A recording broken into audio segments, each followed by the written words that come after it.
Imaginemos a dos atletas idénticos. Tienen la misma edad, la misma genética, y entrenan el mismo número de horas a la semana. O sea, calcados, mismos entrenamientos y mismo esfuerzo. Exacto, calcados. Corren sobre el mismo tipo de hierba y se esfuerzan exactamente lo mismo en cada sesión.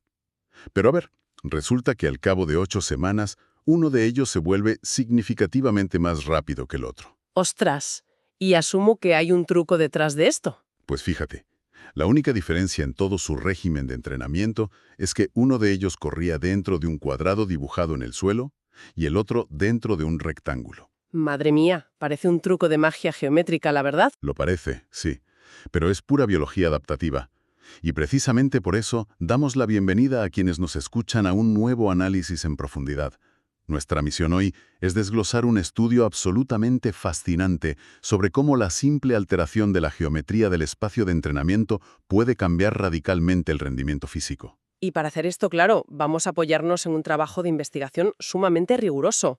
Nuestro objetivo aquí es explorar la fisiología, la biomecánica y también el comportamiento táctico subyacente que provoca el espacio. Totalmente. Queremos traducir toda esta densidad académica a un lenguaje comprensible, pero bueno, sin sacrificar ni un gramo de precisión científica. Para poner las cartas sobre la mesa, hoy estamos analizando el artículo original titulado Can the Pitch Dimension Influence the Physical Fitness Adaptations Induced by Small-Sided Training Programs Added to Regular Infield Training? A Randomized Controlled Study in Youth Soccer Players. Un título un poco largo, las cosas como son. Ya, los títulos académicos siempre lo son. Este trabajo ha sido firmado por los investigadores Lian Wang, Yuhua Kang, Li Xingwei, Mingbang Li y Tao Wang. Todos ellos pertenecen a la Jili University of China y a la escuela primaria Chengdu Dongchengjian. Y es súper reciente, además. Eso es. Se trata de un estudio publicado en el Journal of Sports Science and Medicine en junio de 2024. Así que tenemos ciencia fresca, directa del laboratorio al campo de juego. La verdad es que es un documento que nos obliga a replantearnos conceptos muy arraigados. Porque, a ver, habitualmente, cuando se busca mejorar la velocidad o la resistencia de un atleta, la mirada siempre se dirige hacia la biomecánica externa. Claro, pensamos en pesas más pesadas, zapatillas con placas de carbono o paracaídas de resistencia, ¿no? Exacto. Rara vez se considera que el propio lienzo sobre el que opera el atleta, o sea, el espacio vacío en sí mismo, sea un estímulo fisiológico. Y este estudio se centra en los llamados Small-Sided Games, o SSGs, que no son otra cosa que entrenamientos en espacios reducidos, los partidillos de toda la vida. Los míticos partidillos. Y el misterio central que plantea el estudio es brillante.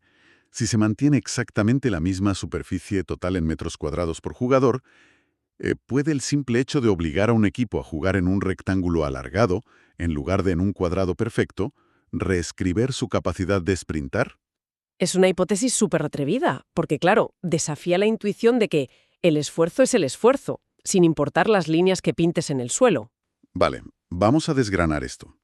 Porque para entender las conclusiones, primero hay que visualizar cómo los investigadores construyeron este laboratorio al aire libre, cómo aislaron la geometría del campo del resto del ruido estadístico. Pues la metodología aplicada es el estándar de oro para este tipo de literatura. Hicieron un ensayo controlado y aleatorizado. Reclutaron a 48 jugadores jóvenes de fútbol. ¿De qué edades estamos hablando? Tenían una edad media de unos 16,4 años. O sea, estamos hablando de una fase de desarrollo físico y neuromuscular absolutamente crucial. Una esponja, vamos. Totalmente. A este grupo general se le dividió en 3 bloques de 16 jugadores. El primer bloque funcionó como grupo de control. Es decir, los que no cambiaron nada. Exacto. Estos chicos simplemente siguieron con su vida normal. Hacían sus 3 o 4 sesiones de entrenamiento regular a la semana, más su partido oficial el fin de semana. Nada nuevo bajo el sol para ellos. Nada de nada. Sin embargo, a los otros 2 grupos se les aplicó una intervención específica durante 8 semanas. Añadieron 2 sesiones semanales extra compuestas exclusivamente de estos partidillos en espacios reducidos. Vale. ¿Y cómo eran esos partidillos? El formato era un 4 contra 4. No había porteros oficiales, el objetivo era marcar en porterías pequeñas y la carga de trabajo era idéntica para ambos grupos. Eran 3 series de 4 minutos de juego intenso separadas por 3 minutos de descanso pasivo. O sea, Misma duración, mismo esfuerzo exigido, mismas reglas. Y aquí es donde entra la manipulación del espacio, claro. Ahí le has dado. El primer grupo experimental, etiquetado en el estudio como SSGLVW1, jugó en un campo con una proporción de 1:1. Vamos, un cuadrado geométricamente perfecto de 28 metros de largo por 28 metros de ancho. Un cuadrado exacto, sí. Para visualizar la dinámica que esto genera, yo lo comparo con un ring de boxeo. Todo el juego ocurre cuerpo a cuerpo. Las distancias son simétricas, la presión es constante y asfixiante desde todos los ángulos. Y el jugador se ve forzado a pivotar y girar continuamente, claro, porque no hay un horizonte despejado hacia el que escapar. Eso es. Es una excelente forma de describirlo, la verdad, porque la densidad de jugadores por metro lineal en cualquier dirección es idéntica en un cuadrado. Por otro lado, tenemos al segundo grupo experimental, el SSGLV2. Su campo de juego presentaba una proporción de 2:1. Era un rectángulo alargado de 40 metros de largo por 20 metros de ancho. Bastante diferente visualmente. Claro, si el campo anterior era un ring de boxeo, este rectángulo opera como una pista de despegue. Es un corredor estrecho y largo que invita a la aceleración lineal constante. Lo fascinante aquí es el cálculo matemático del área relativa. Fíjate en esto. Si tomamos el cuadrado de 28 por 28 metros, obtenemos una superficie total de 784 metros cuadrados. Vale, te sigo. Al dividir este espacio entre los 8 jugadores de campo, el resultado es de 98 metros cuadrados por persona. Ahora bien, si analizamos el rectángulo de 40 por 20 metros, el área total es de 800 metros cuadrados. Lo que nos da exactamente 100 metros cuadrados por jugador. ¡Ostras! Exacto. La diferencia espacial es de apenas 2 metros cuadrados por atleta. Desde un punto de vista fisiológico y estadístico, esa diferencia de área es absolutamente insignificante. A ver, me resulta profundamente contraintuitivo. Si ambos grupos disponen prácticamente de los mismos 100 metros cuadrados por persona, ¿por qué el cerebro y el cuerpo del jugador no perciben ese espacio de la misma manera? Es una buena pregunta. Es que 2 metros cuadrados de diferencia no parecen suficientes para alterar la biología de nadie, la verdad. Claro, pero es que el cerebro humano no procesa el área total de forma abstracta cuando está en movimiento. Lo que procesa son las oportunidades de acción, lo que en psicología ecológica se denomina affordances. Ah, vale. Las posibilidades que te da el entorno. Eso es. Un cuadrado te ofrece opciones radiales cortas, pero un rectángulo de 40 metros de largo ofrece un horizonte visual profundo. El sistema nervioso central percibe ese corredor libre de 20 o 30 metros por delante y, claro, envía señales completamente diferentes a la musculatura. ¡Qué locura! O sea, al mantener el área relativa casi constante en torno a esos 100 metros cuadrados, aislaron la forma geométrica. Exactamente. Lograron algo muy difícil, que es asegurar que no se estaba evaluando el tamaño del campo, sino única y exclusivamente su forma. La geometría se convierte en la única variable independiente. Es un diseño analítico muy elegante. Entonces, entendiendo que unos corrían en ese ring y otros en esa pista de despegue, llega el momento de comprobar cómo afectó esto al motor aeróbico de los jugadores. Si queremos medir la resistencia, ¿cómo lo evaluaron exactamente? Pues recurrieron a una herramienta clásica pero implacable. El Yo-Yo Intermitente Recovery Test nivel 1, frecuentemente abreviado como el test Yo-Yo. Solo el nombre ya me da agujetas. Ya, es terrible. Consiste en realizar carreras de ida y vuelta de 20 metros, dictadas por unos pitidos auditivos que incrementan su frecuencia paulatinamente. Entre cada carrera de 40 metros totales hay un periodo de recuperación activa de 10 segundos. Ah, el famoso test del pitido, el Kurznavet o similares. Ese que a muchos nos dejaba sin aliento en el colegio o en los primeros días de pretemporada. Ese mismo, el terror de las pretemporadas. Pero a nivel microscópico, o sea, ¿qué está midiendo realmente este test que no mida salir a correr 10 kilómetros a un ritmo suave? Es una excelente pregunta. Salir a trotar mide la capacidad aeróbica de estado estable. Sin embargo, el test Yo-Yo mide la capacidad de recuperación intermitente, que fisiológicamente es un animal muy distinto. Vale, entiendo. Mide la eficiencia con la que el cuerpo puede limpiar el lactato en la sangre durante esos breves 10 segundos de descanso. Y también cómo de rápido puede reoxigenar la mioglobina en el músculo para el siguiente esfuerzo explosivo. Vamos, que exige picos altísimos de consumo máximo de oxígeno, el famoso volumen máximo de oxígeno o VO2 máximo. Precisamente, pone la maquinaria al límite. Y bueno, tras las 8 semanas de adaptación a esas geometrías diferentes, ¿qué revelaron los datos sobre esa capacidad de limpieza de lactato y oxígeno? Estancia en la prueba yo-yo en unos impresionantes 328,8 metros. ¡Wow! ¿Y el grupo del cuadrado? El grupo del cuadrado no se quedó muy atrás, la verdad. Sumaron 280 metros adicionales a su marca inicial. Si comparamos esto con el grupo de control, que apenas mejoró unos marginales 10 metros en 2 meses, pues vemos que la intervención fue un éxito rotundo. Madre mía, la diferencia frente al grupo que solo hacía el entrenamiento normal es abismal. Pero a ver, aquí la geometría parece irrelevante, ¿no? En este aspecto en concreto, sí. Claro. Ambos grupos experimentales construyeron un motor cardiovascular de primer nivel casi sin distinción estadística entre jugar en un cuadrado o en un rectángulo. Si la forma del campo cambia las oportunidades visuales, como mencionábamos antes, ¿por qué el sistema cardiovascular no se enteró de la diferencia? Pues porque para el sistema cardiovascular, a diferencia del sistema nervioso o muscular, el trayecto es secundario frente a la demanda metabólica general. Vale, desarrolla eso un poco más. Mira, si pensamos en el sistema circulatorio como en la red de fontanería de una ciudad, a las tuberías principales no les importa si el agua va hacia el norte o hace giros en círculo, solo responden a la presión general que exige la red. Ostras, qué buena analogía. El formato de 4x4 en un espacio reducido impone un esfuerzo súper intermitente, con ráfagas continuas de intensidad máxima intercaladas con segundos de pausa. Esto imita fielmente las exigencias fisiológicas del entrenamiento de intervalos de alta intensidad, el famoso HIIT. De modo que, claro, el corazón solo percibe que una enorme cantidad de masa muscular está pidiendo sangre rica en oxígeno a gritos.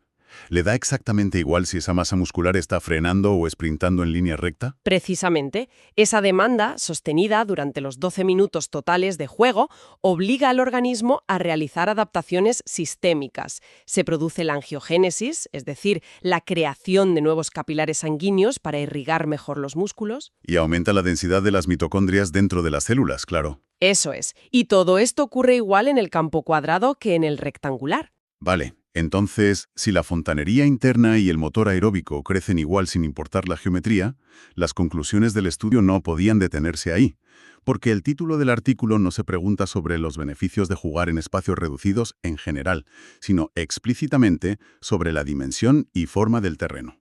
Claro, esa es la clave de todo. Así que si el sistema cardiovascular no distingue entre un cuadrado y un rectángulo alargado, tiene que haber otro sistema biológico que sí lo haga. Y vaya se lo hace. Mientras que el sistema cardiovascular responde al volumen total de trabajo, el sistema neuromuscular, digamos, el chasis del coche, responde al tipo específico de tensión mecánica. Aquí es donde se pone realmente interesante, porque la investigación también sometió a estos jugadores a una prueba de sprint lineal de 30 metros. Una prueba puramente explosiva. Claro, ya no estamos midiendo cómo el cuerpo recicla el oxígeno, estamos midiendo la pura capacidad de transferir fuerza instantánea contra el suelo, y me imagino que los resultados aquí rompen la simetría anterior por completo. Totalmente.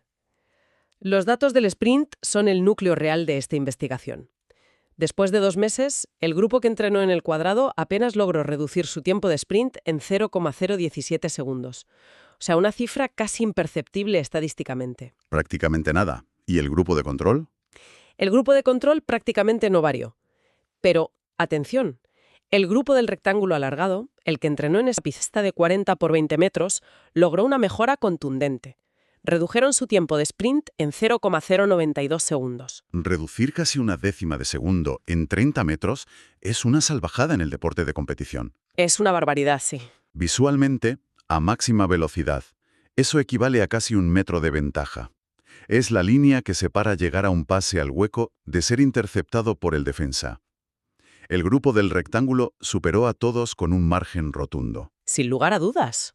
Y la gran pregunta que nos hacemos todos es, ¿cómo una simple modificación en la orientación de las líneas del suelo reprograma el chasis humano para generar tanta potencia? Pues mira, si conectamos esto con la perspectiva general, encontramos la explicación en la intersección entre el comportamiento táctico y la adaptación muscular específica. El espacio actúa como un arquitecto invisible. Me gusta ese concepto. Analicemos el campo cuadrado, el famoso ring de boxeo. Las opciones tácticas ahí queden constreñidas. Si la distancia hacia adelante es idéntica a la distancia lateral, el juego se condensa muchísimo. Claro, el jugador que recibe el balón tiene inmediatamente a los defensores encima. La jugada lógica no es echar a correr hacia adelante, sino apoyarse en corto, proteger la pelota y buscar una triangulación rápida. Exacto. Y ese entorno genera un patrón de movimiento muy particular. Aceleraciones de 2 o 3 metros, seguidas inmediatamente por deceleraciones bruscas y cambios de dirección. Mucho freno y arranque. Eso es. Biomecánicamente, esto requiere una inmensa cantidad de contracciones excéntricas, que es donde el músculo se alarga mientras intenta frenar la inercia del cuerpo. Pero el atleta nunca llega a la fase de máxima extensión de zancada. Nunca alcanza el pico de velocidad, claro. Su sistema nervioso central aprende a ser súper ágil en espacios ínfimos, pero no estimula para nada la máxima potencia lineal. Ya, pero al trasladar ese juego a la pista de 40 metros de largo por 20 de ancho, el panorama cambia por completo. El rectángulo angosto crea embudos en el centro del campo y hace que el juego horizontal sea casi imposible de mantener. Y el estudio describe esto explícitamente como la explotación del eje longitudinal. Suena muy técnico, pero tiene sentido. Básicamente significa que en el rectángulo la única vía factible para progresar y marcar es el balón profundo, a la espalda de los defensores. Esto obliga a los jugadores a realizar carreras sostenidas a muy alta velocidad. Sprints puros de 15, 20 o incluso 30 metros persiguiendo la pelota, ¿no? O retrocediendo para defender el contraataque, que también cansa lo suyo. Esto es fundamental, porque a nivel celular, un sprint de 20 metros no es simplemente un sprint de 2 metros repetido 10 veces, requiere un cableado eléctrico diferente. Totalmente diferente. Durante una carrera sostenida de alta velocidad, el cuerpo recluta las fibras musculares de contracción rápida, las tipo 2. Además, altera el impulso neuronal. El cerebro tiene que enviar señales eléctricas mucho más fuertes e instantáneas para coordinar el estiramiento y acortamiento de los isquiotibiales y los gemelos a máxima velocidad. Y esa es la adaptación neurológica clave. El rectángulo obliga al jugador a sobrepasar repetidamente el umbral de velocidad necesario para encender ese sistema de fibras de contracción rápida. Algo que en el cuadrado no pasa. Claro, en el cuadrado ese umbral nunca se cruza porque literalmente se acaba el espacio físico. Es un condicionamiento tácito. Las reglas no les obligaban a sprintar, pero la supervivencia táctica dentro de la geometría del campo sí lo hacía. Modificar el entorno moldea la biología sin que el atleta sea ni siquiera consciente. ¡Qué fuerte! Es alucinante. Sin embargo, no podemos tomar este artículo científico como la verdad absoluta y definitiva. Parte del método científico exige escepticismo, y es imprescindible analizar las áreas grises que presenta el experimento de Wang y sus colegas. Y los propios autores, haciendo gala de un rigor académico encomiable, la verdad, dedican una sección detallada a discutir estas debilidades. Por ejemplo, a mí me saltó a la vista un problema flagrante de volumen de carga cuando comparamos los grupos experimentales con el grupo de control. Sí, el tema del tiempo extra. Exacto. Los chicos que jugaron los partidillos completaron 3 series de 4 minutos 2 veces a la semana. Eso supone 24 minutos extra de esfuerzo intenso semanal frente a sus compañeros del grupo de control, que solo seguían su rutina habitual. Es una diferencia sustancial. ¿El grupo experimental mejoró drásticamente su test yo-yo por la magia del formato reducido? ¿O sencillamente porque acumularon casi 1 hora más de entrenamiento intenso en ese mes? Esto plantea una pregunta importante. Y, de hecho, constituye el punto ciego metodológico más significativo del estudio. Cuando evaluamos intervenciones fisiológicas, el volumen total de trabajo debe ser equiparable. Para poder comparar manzanas con manzanas. Exacto.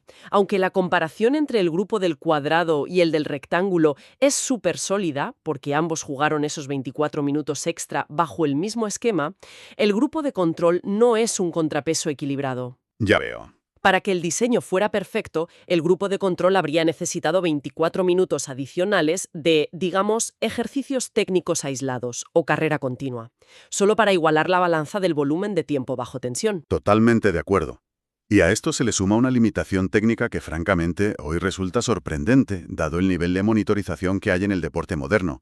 Me refiero a la cuantificación exacta de la carga interna y biomecánica durante los entrenamientos. Cierto. El texto menciona la carencia de sistemas microelectromecánicos. Vamos, lo que comúnmente conocemos como sensores GPS deportivos de alta frecuencia. Ni GPS ni monitores de frecuencia cardíaca durante las sesiones. Nada de nada. Es irónico, la verdad. Gran parte de la población lleva un reloj en la muñeca que mide las fases del sueño al milímetro. Pero en un estudio científico enfocado en el rendimiento atlético, carecemos de los datos GPS para saber, metro a metro, qué ocurrió en el campo. Ya, son las ironías de la investigación a veces. Esa ausencia de datos limita muchísimo nuestra profundidad de análisis. Porque claro, aunque la teoría táctica y los resultados posteriores en las pruebas de sprint, no tenemos el registro empírico directo. El mapa de calor, la velocidad punta registrada, todo eso falta. Exacto. Con un sistema GPS, los investigadores podrían haber cuantificado la métrica exacta de cuántos metros por encima de los 20 km por hora recorrió cada individuo. Y eso nos habría permitido correlacionar directamente la dosis mecánica recibida en el campo con la mejora en la prueba de los 30 metros. Y profundizan en las limitaciones sobre el diseño de la tarea a lo largo del tiempo. También hay un aspecto relacionado con el estancamiento biológico. El estudio abarcó 8 semanas, y cualquiera que haya seguido un plan de entrenamiento sabe que si haces exactamente la misma rutina durante 2 meses, tu cuerpo se vuelve increíblemente eficiente y dejas de mejorar. Claro, el principio de sobrecarga progresiva brilla por su ausencia aquí. Los autores reconocen que las reglas de los partidillos, el tamaño del campo y los tiempos de descanso se mantuvieron fosilizados desde el día 1 hasta el día 60. Una monotonía total para el sistema nervioso. Si a mitad del experimento hubiesen alterado las normas, por ejemplo, restringiendo el juego a un máximo de 2 toques por jugador o reduciendo los tiempos de recuperación de 3 a 2 minutos, es muy probable que la adaptación aeróbica y neuromuscular hubiera continuado escalando. Y no quiero dejar pasar algo fundamental respecto a las métricas evaluadas, porque se midió la resistencia aeróbica y la aceleración en línea recta. Y en eso, vale, el rectángulo se coronó rey indiscutible. Pero, ¿qué ocurrió con otras expresiones de la agilidad física? Ahí le duele. No hubo evaluaciones sobre la capacidad de cambio de dirección, ni sobre la agilidad reactiva, ni sobre el salto vertical. Nada de eso. Y ese es un vacío crítico en la fotografía general del rendimiento. Todo el análisis biomecánico que hicimos previamente sobre el grupo que jugaba en el ring de boxeo sugiere que al verse forzados a realizar múltiples contracciones excéntricas para frenar y pivotar, sus cuerpos debieron desarrollar una estabilidad articular brutal. Y una agilidad lateral muy superior, claro. Es altamente probable que si los investigadores hubiesen incluido un test de sprint en zigzag con cambios bruscos de dirección, el grupo del campo cuadrado habría destrozado los tiempos del grupo del campo rectangular. Totalmente. Su sistema nervioso llevaba 2 meses especializándose en esa mecánica excéntrica exacta. Ya. Es una hipótesis sumamente plausible. Nos recuerda que no existe una varita mágica en el entrenamiento, ni un formato universalmente superior. Toda adaptación biomecánica obedece a un estímulo hiperespecífico. O sea, lo que ganas por un lado lo pierdes por otro. Exacto. Lo que se gana en potencia lineal frecuentemente requiere sacrificar una fracción de eficiencia en el desarrollo de la agilidad rotacional. Entonces, ¿qué significa todo esto? Si hay profesionales de la preparación física, entrenadores o deportistas escuchando este desglose, ¿cuál es el extracto, la lección destilada, que pueden aplicar mañana mismo cuando coloquen los conos sobre la hierba? Pues la aplicación práctica es cristalina y ofrece un control inmenso al diseñador de la sesión. A ver, si el microciclo semanal requiere enfocarse en desarrollar una base cardiovascular profunda, en maximizar ese consumo de oxígeno y la tolerancia al lactato, Cualquier modalidad de juego en espacio reducido funcionará. exactamente.